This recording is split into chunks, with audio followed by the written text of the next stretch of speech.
माननीय आशुतोष सिन्हा जी।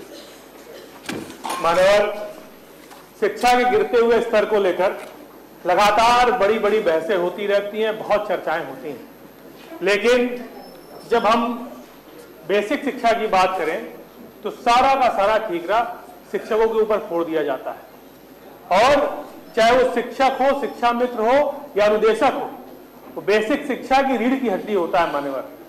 और जब मौका मिलता है सरकार को तो उसे सारे काम लेते हैं, उससे जनगणना, मतगणना, आर्थिक गणना, पशु गणना, बाल गणना, पल्स पोलियो से लेकर मान्यवर प्रधान से लेकर प्रधानमंत्री के चुनाव तक इन लोगों को लगाया जाता है। लेकिन बहुत दुख का विषय है मान्यवर कि इतने राष्ट्रीय कार्यक्रमों में अपना महत्वपूर्ण योगदान देने के बावजूद भी आज इनकी मूलभूत समस्याएं हैं, जो मूलभूत समस्याओं को सरकार अनदेखा करने का काम लगातार करती है। और इतना विश्वास मान्यवर, मुझको बहुत तकलीफ इस बात की है कि सरकार को इतना विश्वास है शिक्षकों पे। और मैं आपसे कहना चाहता हूं मान्यवर कि जो बेसिक शिक्षा विभाग के अधिकारी हैं, इतने महंगे महंगे ऐप और इतने जटिल ऐप, इतने अव्यवहारिक ऐप लेकर आते हैं और जिसमें लंबा कमीशन अधिकारियों का फिक्स रहता है, जिसकी वजह से शिक्षकों को परेशान करना, शिक्षा मित्रों, अनुदेशकों को परेशान करने के लिए क्या क्या वो साजिशें करने का काम कर रहे हैं।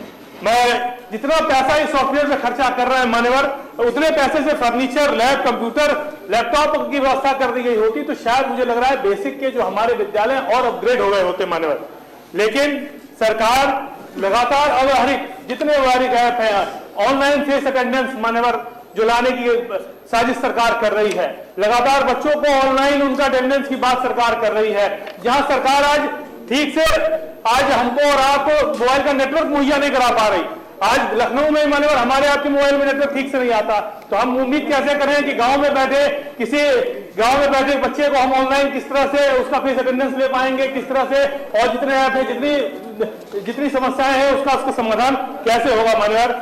मैं कई बार हम शिक्षकों से मिलते हैं और उनकी बड़ी समस्याएं हैं और लगातार बच्चों की उपस्थिति को लेकर आप दोषी ठहरा दिया जाता है शिक्षकों को, अनुदेशकों को, शिक्षा मित्रों को, ये एकदम अनुचित है।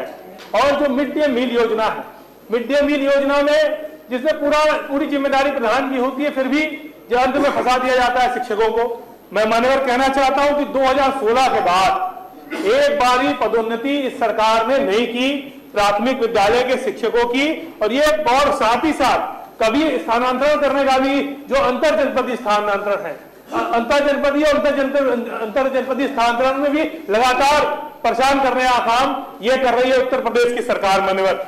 मैं आपके माध्यम से कहना चाहता हूं कि परिषदीय विद्यालयों में जीपीएफ कटौती को देखने के लिए भी कोई व्यवस्था इनकी नहीं की गई है। परिषदीय मृतक आश्रित चतुर्थ श्रेणी कर्मचारियों की पदोन्नति के संबंध में मुख्य सचिव के द्वारा भी सहमति मिलने के उपरांत भी शासनादेश अब तक निर्गत नहीं किया गया मान्यवर। 50 से कम जहां संख्या हो रही है वहां विद्यालय बंद कर दिए जा रहे हैं मान्यवर। जन जागरण का सारा काम शिक्षकों को दे दिया जाता है, सरकार अपनी जिम्मेदारी से भागते हुए विद्यालय बंद करने का काम कर रही है और उसके बाद दूसरा कोई और विकल्प नहीं बचता है। इसलिए मान्यवर मैं आपके सामने इनकी जो प्रमुख मांगे हैं वो आपके सामने कहना चाहता हूं कि सभी विद्यालयों में प्रधानाध्यापक नियुक्त होने चाहिए। प्रदेश के बहुत सारे ऐसे हजारों विद्यालय ऐसे हैं जिसमें प्रधानाध्यापक नियुक्त नहीं किए गए मान्यवर। उसमें प्रधानाध्यापक नियुक्त करने की आवश्यकता है, सरकार करने का काम करे। जितने रिक्त पद हैं उनको भरने का काम करे। अंतर जनपदीय व अंतर जनपदीय स्थानांतरण फिर से शुरू हो। Half CL, 31 CL, second Saturday leave कर्मचारियों की भांति इनको भी मिलना चाहिए मान्यवर। और साथ ही साथ मैं कहना चाहता हूं सभी विद्यालयों में शिक्षा हेतु चतुर्थ श्रेणी कर्मचारी की व्यवस्था होनी चाहिए। और जो महत्वपूर्ण विषय एक है जो बहुत लगातार हम देख रहे हैं कि जो शिक्षक मांग करते रहते हैं पुरानी पेंशन को दोबारा बहाल करने का काम माननीय सरकार को करना चाहिए, जिससे जो शिक्षक है हमारे प्राथमिक विभाग के उनका उत्साहवर्धन हो और वो अपने भविष्य के प्रति चिंतित रहते हैं, जो अपने भविष्य को लेकर परेशान रहते हैं, उनकी परेशानी का कहीं ना कहीं हल निकलने का काम होगा जब ये पुरानी पेंशन बहाल सरकार करेगी। मैं मान्यवर कहना चाहता हूं 10 लाख रुपए तक का इनका सामूहिक बीमा होना चाहिए और ड्रेस राशन जो सरकार दे रही है विभाग के खाते में और दबाव बनाती है शिक्षक के ऊपर। मान्यवर हमें और आपको सोचना चाहिए आधार बनाने के लिए। और साथ ही साथ अपार आईडी एक नया इन लोगों का नाटक शुरू हो गया मान्यवर। जब यू डैश पोर्टल पर रजिस्ट्रेशन है उसके बाद भी अपार आईडी बनाने के लिए जबरदस्ती शिक्षक को बनवाना है। शिक्षक जा रहा है अभिभावक से मिलकर उसका आधार बनवा रहा है बच्चों का, वही जाके शिक्षक ही जाकर और जितने हमारे शिक्षा मित्र निदेशक जाकर अपार आईडी बनवाने का काम कर रहे हैं। तो सरकार को हम कहना चाहते हैं मान्यवर कि सारी चीजों से मैं मान्यवर एकदम बिल्कुल आप जल्दी से जल्दी खत्म कर देंगे, आप निश्चित रहिए, मैं 2 मिनट में खत्म करें। तो लगातार मान्यवर मैं यही कहना चाहता हूं कि सरकार को इसे देखना पड़ेगा और किस तरह से जितनी समस्याएं हैं कैसे हम दूर कर सकें।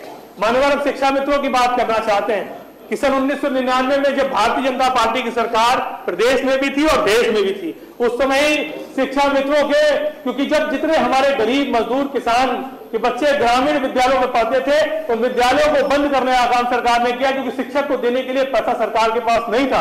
ऐसी विषम परिस्थितियों में गरीब किसान के बच्चों को अशिक्षा के अंधकार से लेकर आज ज्ञान के उजाले पर ले जाने वाले दीपक का नाम कोई था तो उसका नाम शिक्षा मित्र था मान्यवर। और शिक्षा मित्रों ने लगातार 1 जनवरी 2000 से सर्व शिक्षा अभियान के अंतर्गत शिक्षा मित्रों ने पढ़ाने की शुरुआत की और शुरुआत करने के बाद मात्र 2250 रुपए से लेकर आज मात्र 10,000 रुपए मान्यवर शिक्षा मित्रों को सरकार देने का काम कर रही है, वो भी मात्र 11 महीने के लिए देने का काम कर रही है मान्यवर। हम बताना चाहते हैं जो हमारी सरकार थी, माननीय अखिलेश यादव जी मुख्यमंत्री थे, 19 जनवरी 2014 को 58,826 शिक्षा मित्रों को समायोजित करने का काम किया था।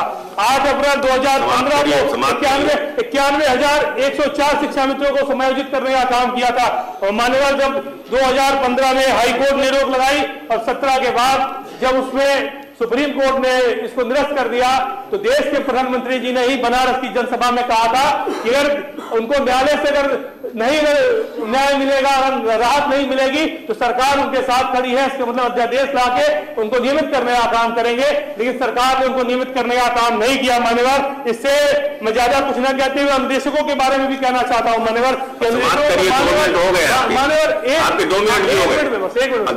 अनुदेशक सर, ऐसे कैसे चलेगा? एक बार 2 मिनट मांगेगी फिर जाएंगे 1 मिनट। अनुदेशक आशुतोष जी गलत, अनुदेशक सर, आशुतोष जी बात गलत है। मैं बस इतना ही कहना चाहता हूँ मान्यवर, प्रदेश में अनुदेशकों को मात्र 9,000 रुपए मिल रहा है। आज की जो स्थिति है शिक्षा मित्र अनुदेशकों का हाल यह है कि मनरेगा से कम पैसे में आज शिक्षा मित्र अनुदेशक कार्य करने के लिए मजबूर है। इतनी महंगाई में मान्यवर अगर किसी अनुदेशक के परिवार में या शिक्षा मित्र के परिवार में कोई बीमार हो जाएगा तो इलाज कराने के लिए उसको जमीन मकान अपना बेचना पड़ेगा मान्यवर। इसलिए आपके माध्यम से हम कहना चाहते हैं सदन से कि ये बहुत महत्वपूर्ण विषय है, इस पर सदन की कार्रवाई रोककर चर्चा कराई जाने की मैं मांग करता हूं। दूसरे डॉक्टर मान सिंह जी।